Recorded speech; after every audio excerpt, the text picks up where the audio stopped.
बहुत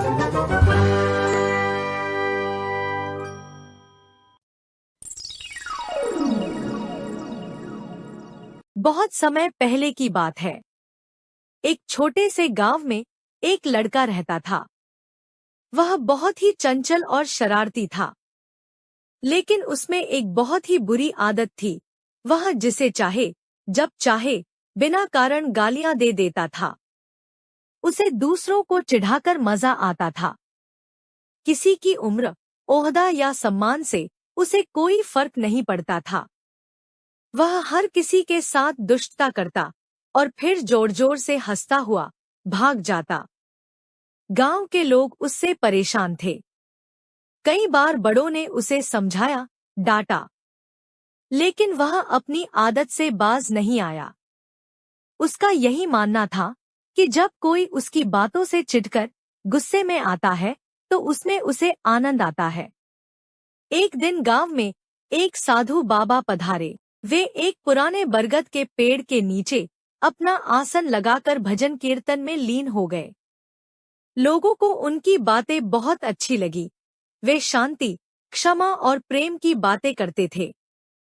वही दुष्ट लड़का जब वहां से गुजरा तो देखा कि लोग साधु बाबा को बहुत आदर दे रहे हैं। उसके मन में फिर वही शरारती विचार आया, चलो इनको गाली दूं। अगर ये गुस्से में दौड़ेंगे तो बड़ा मजा आएगा। वह लड़का साधु के पास आया और दूर से ही गंदी गंदी गालियां देने लगा। लोग सन्न रह गए। सबने सोचा, अब तो साधु बाबा गुस्से में आकर कुछ कहेंगे। लेकिन साधु बाबा शांत थे, जैसे कुछ हुआ ही न हो। वे अपने भजन में मग्न थे। उन्होंने लड़के की तरफ देखा तक नहीं। अब लड़का और पास आ गया। उसने और जोर से गालियां देना शुरू कर दिया। हर बार वह कुछ और नीच शब्द बोलता, लेकिन साधु बाबा टस से मस नहीं हुए। उनका ध्यान अभी भी भजन और प्रभुचिंतन में लगा हुआ था।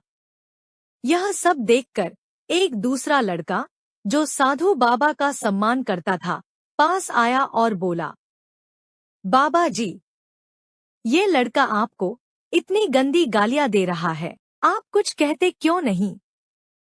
साधु बाबा मुस्कुराए और बोले, हाँ बेटा, ये सच है कि ये मुझे गालियां दे रहा है, पर क्या तुमने देखा कि मैं उन्हें ले रहा हूँ? वह लड़का चौंका। लेना मतलब? साधु ने सरलता से कहा, देखो बेटा, अगर कोई किसी को कोई वस्तु देता है और सामने वाला उसे नहीं लेता, तो वह वस्तु कहाँ रहती है? उसी के पास जिसने दी थी, है ना? इसी तरह यह लड़का मुझे गालियां दे रहा है, लेकिन मैं उन्हें ले ही नहीं रहा, तो वे सारी गालियां वापस उसी के पास रह गई है। दूसरा लड़का बोला, लेकिन बाबा, ये तो बहुत भद्दी और गंदी गालियां देता है। साधु बाबा हंसते हुए बोले, तो फिर सोचो, जिन गालियों को मैं छूता भी नहीं, वे सारी इसकी जुबान पर ही रह गई है। इसका ही मुख गंदा हुआ, मेरा नहीं।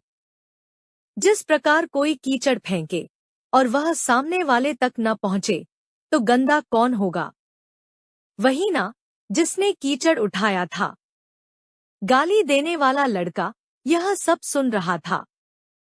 उसे गहरा धक्का लगा। वह सोचने लगा, अब तक मैं गालियां देता था और लोग चिढ़ जाते थे, जिससे मुझे मजा आता था। लेकिन इस साधु बाबा ने तो मेरी सारी योजना ही उलट दी। ये तो गालियां लेते ही नहीं, सब कुछ मेरे पास ही रह गया। उसे पहली बार यह समझ में आया कि वह स्वयं अपने ही मुख को गंदा कर रहा था। वह शर्मिंदा हो गया। उसकी आंखें भर आईं। वह साधु बाबा के चरणों में गिर पड़ा और बोला, बाबा जी, मुझे क्षमा कर दीजिए। मैंने आपसे बहुत दुर्व्यवहार किया। मेरी यह गंदी आदत कैसे जाएगी? मेरा मुख कैसे शुद्ध होगा? साधु बाबा ने बड़े प्यार से उसके सिर पर हाथ रखा और बोले, बेटा, जब हृदय में सच्चा पश्चाताप होता है और हम फिर से वही गलती न करने की प्रतिज्ञा करते हैं, तो बुरी आदतें छूट जाती हैं। तू मधुर वचन बोलना सीख। दूसरों को सम्मान देना शुरू कर। प्रभु का नाम ले और सज्जनों की संगत में रह। तेरी जुबान स्वतः शुद्ध हो जाएगी और तेरा हृदय भी। उस दिन से लड़का पूरी तरह बदल गया। वह साधु बाबा का अनुयायी बन गया और रोज उनके पास जाकर भजन सुनता, सेवा करता और सभी से प्रेमपूर्वक बात करने लगा। गांव के लोग भी उसके इस परिवर्तन को देखकर चकित रह गए। कहानी की सीख। हमें किसी को अपशब्द नहीं बोलना चाहिए, इससे हमारा ही मुख गंदा होता है।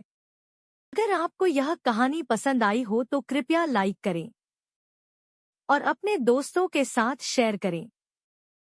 और ऐसी ही मजेदार कहानियों के लिए हमारे चैनल को सब्सक्राइब करना न भूलें।